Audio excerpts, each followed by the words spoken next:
I never intended to review fan content in this community, nor was I looking forward to it. This is because fan content is based on a particular viewpoint that not everyone else can agree upon, unless it's canonized. But even on that scale, I just found it way too awkward in reviewing them.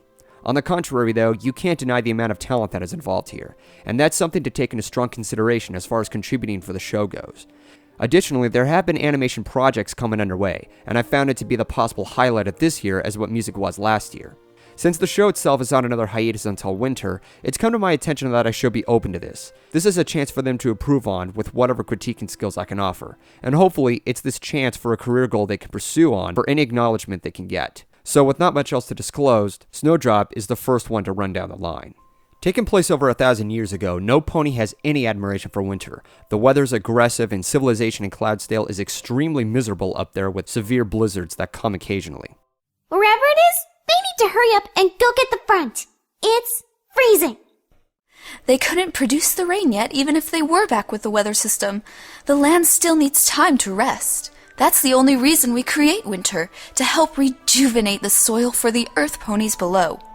Well, I'm sick of waiting. You won't have to wait much longer.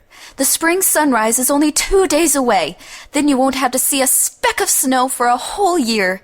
What follows this is a blind Pegasus filly named Snowdrop, hence the title, who deals with an internal struggle in herself and having a school project that's weighing over her shoulders. The school projects are important like no other. Since it's the 100th year for the disclosure of winter, the students are to team up together and present their special projects to the Alicorn sisters in respect to the century of the celebration. Snowdrop has no companion, unfortunately, and she chooses to rely on herself. However, Snowdrop lies on a cloud overnight, fearing and doubting herself through her own self-identity. She feels she isn't useful or has anything special to offer to anyone. But through her own self-discoveries, she learns more positively and exploits on it. Snow is... You listen better than any pony I know. Tell me more about the stars. Well, there are all sorts of stars, all different shapes and sizes. But they all have little points at their edges. Even though it's taken place on one spot throughout the majority of the story, there's a lot that takes into effect on so many levels. This is a story about making a positive viewpoint that's negative. It's particularly a plot thread that's very familiar. Now saying this, I don't mean to address it as a flaw. Going into further depth, instead of having a character who's different and is lectured by everyone else, she proactively thinks more to herself. Most stories like Rudolph involved exploring through how everyone else is an outcast, and he had to know that he wasn't alone. Snowdrop didn't need any of this. She found a way to count her blessings and bring those blessings forth to herself, and that makes a more powerful approach. Now, many viewers have stated that they've been teary-eyed over Snowdrop and the issues that she had to face. But to be completely honest, while Snowdrop is an emotionally well-driven character, I didn't get this emotional. In fact, what bothered me was how desperate it was for that. In explaining so, the other school kids were neglecting her for the addition of their school projects. Given that she's blind, which is a physical disability, it's pretty far-fetched and way too unfair that the other kids would literally treat her this abnormally. When I was in the 4th grade, there was a paraplegic student and we respected him for who he was. We never laughed, teased, or neglected him for anything. And this comes from someone who used to have outbursts and temper tantrums in the classroom. It also didn't help that Ms. Windith wasn't defending her when seeing the other students debate behind Snowdrop's back on who to have on their team. Much to her credit though, she at least offered other options for Snowdrop and even tried excusing her from the ceremony to avoid any pressure on that poor filly. Are you sure you'll be ready? Working by yourself can't be easy. I can still place you in another group. You'll get credit.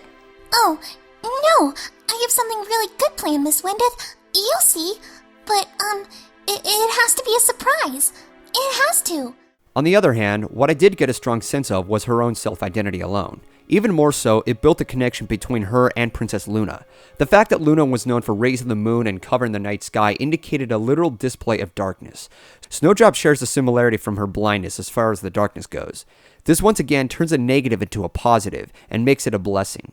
Night and winter are both cold and darkness. These two terms are often taken negatively, but to a strong benefit there's a sense of wonder with the stars at night and a sense of calm breeze for the winter.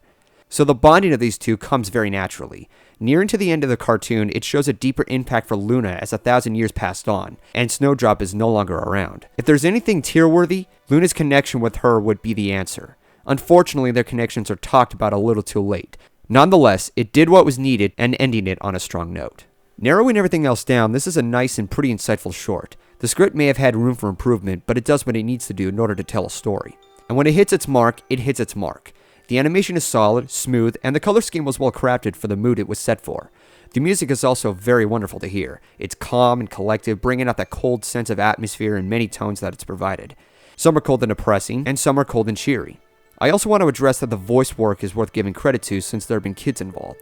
It's not easy bringing out that child voice, and that's a big task for them to handle. Meredith Sims, who's known for MH188 on YouTube, did a great job as Snowdrop with that child voice she provided. Of course, the same can be said for many other vocalists providing the child voice. All in all, this was a very well constructed project, and I hope to see more. To the team on Silly Philly Studios, well done.